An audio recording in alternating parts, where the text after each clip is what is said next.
Bu klon bize geçemeden tashlab ketgan. Va ana endi bu videoda esa bize yana bir qotil klonni chaqirib, o'zi nimaga qotil kloni borligini va Sardorni qayoqqa o'g'irlab ketishganini aniqlamoqchiman. Yo'q, buni qilishma. Dur. Darknet 3-qism. Klonlar haqiqati.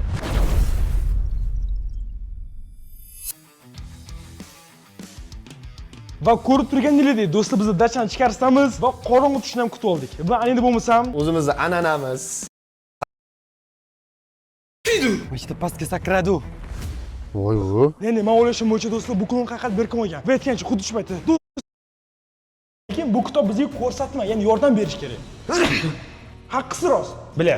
Stop. Mamit mana yangi yozuv bor. Qara. O'qingchi buni ham. Qara. Sehrni qochirish, istalgan sehrni tushunmayman. Birinchidan Gambitdagi bilan bo'lgan narsa, qattan bile o'zi turpayda bo'lib qoldi. Nima bo'ldi? Qattan keldingiz? Rost uyg'onman, so'raman, hammasi yaxshi. Turib chiqaman desam, baqir chaqiryapti. Tushsam mashaqli. Siz ishonavering, siz bizdan qattiq qo'rqitdingiz, videoda ko'rasiz.